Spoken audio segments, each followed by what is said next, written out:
What if your favorite hobby could provide freedom, income, and honor God all at the same time? Well, today I'm going to show you 4 simple ways to do just that. If you ever thought, man, I wish I could make money doing something that I actually genuinely love, then this video is for you. This is something that I've been able to do by the grace of God, provide for my family using my creative gifts.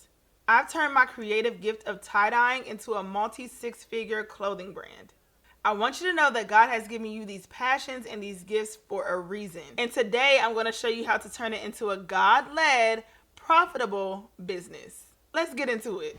Now, step 1, identify your God-given gift or hobby. A lot of the time, us as creatives have many different creative gifts, creative hobbies.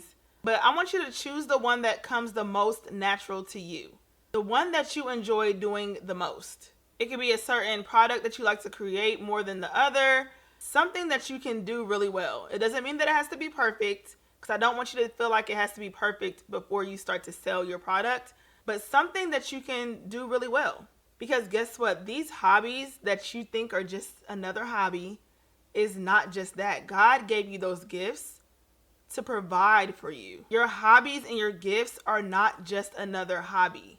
It is not just for fun. It can be both. It can be 2 things. It can be multiple things at once. It can be fun and something that provides for your family. I have been so grateful that I have been able to turn something that I enjoy doing. Like, something that I enjoy in my business is photo shoots. The creative process of putting together dope designs and then coming up with the photo shoots. And just that whole process is something that I enjoy so much. So the fact that I've been able to do that while providing for my family has been such a blessing. And I want you to know that that can happen for you too. Something you enjoy can also be that thing that God uses as provision for you and your family. Now, step number 2, pray and plan. Now, before you take action, I want you to pray over your business. Ask God, Lord, who do you want me to serve in my business? Ask him for guidance to use your gifts to glorify him. I want you to think about who can benefit from what you create. What type of person are they? I want you to really think about who can be blessed by what you have created. Write down a clear plan of what you want to achieve. Like the Bible says, write your vision down and make it plain. When you have your goals written down, you are more likely to start taking steps and putting forth action towards those goals. Take me, for example. I wrote down that I was going to be a 6-figure business. And guess what? God did exactly that. And then some. I wrote it down and then I put forth the action and the work to work towards those goals. God not only made me a 6-figure business, but a multi-6-figure business. So when you put forth that action, and you allow God into your process and you make God the center of your business, guess what? He blesses it, okay? Take me, for example, I'm telling you. All right, step number 3, start small and test your idea. So you don't need a huge launch when you're just starting out. Start small. Maybe sell to your friends and your family. Have your family rep your designs or rep your work. This is something that my family did for me. They rocked my designs at work, and that in turn brought in so many customers. It was such a blessing. I'm so grateful for them for that. So if y'all watching this, thank y'all so much. Y'all already know. But even if you got to give your family members something for free or like at a super discounted price, then have them talk about it with their coworkers or, just get the word out. That is something that you can do to help bring in those customers and then also to start receiving feedback and customer reviews, okay? Because customer reviews is something that is important in business. You also want to choose a social media platform that you enjoy. Start making videos showing the process of you making your designs, the before and the after. People love to see transformation videos. That's a pro tip. Transformation videos, before and afters, they love it. They eat it up.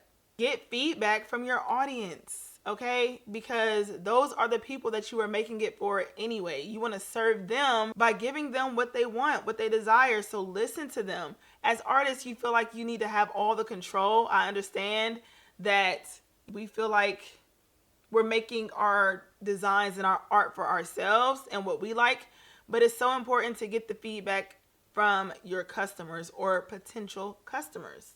I'm not saying that you got to listen to everything that they say, okay? But it is important to take those things into consideration. And make sure you're commenting back to your audience as well, because you want to build a community. But that's a whole nother thing that I could talk about in another video.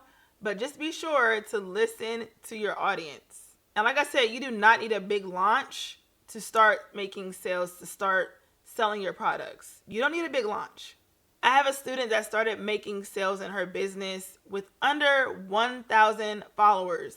And that is because we put together a posting strategy that attracted her ideal customer. So that's so important. So do not feel like you need to have thousands of followers, thousands of views to start seeing sales in your business. You just need to know who you are talking to.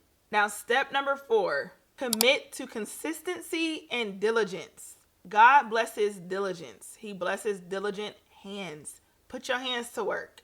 Working diligently in your hobby business produces growth, income, and freedom. It is so freeing to not have to work for somebody else, to be able to set your own schedule. Those are the things that I so desired, and the reason why I worked so hard at entrepreneurship is because of reasons like that, like being able to set your own schedule and not have to work for anybody and be locked into a cubicle for 8 hours and just feel, I don't know, it just doesn't sound appealing to me. And I know that if I desire to have that, then God can bless me with it. So I put forth the work to become an entrepreneur because of those reasons. That's just a couple of the reasons though. So I want you to remember that small daily steps add up to big results. Do not overwhelm yourself. Take those small steps so you can start to see results. Consistency equals results. Just like when you go to the gym consistently and you start to see those results pay off, the same works for business. God will bless what you put your hands to do when you honor him with your business. So sis, what is one hobby that you've been keeping in the background and just thinking like, oh, that's just another hobby. It's just another thing that I do. You know, it's just it's a little hobby. What is that one thing? Because that could be the very thing that changes you and your family's life. With my creative gifts, I was able to purchase a home for me and my family. And that is something that changed our life, truly. So today is the day for you to take that first step and turn your creative hobby into a God-led business. Comment below. I really want to know what your creative hobby is. And if you want to learn more of the strategies that I use to turn my creative hobby into a God-led profitable business that not only honored God and served others, but it also provided a consistent income for me and my family, I have a free 3-day mini course that I would link in the description box that I want you to check out. These are the strategies that I use to create a God-led profitable business. And it will help you get started today. No more waiting. And if you want to see more videos just like this one, make sure you leave it a like and subscribe, and I'll see y'all in my next one. Deuces.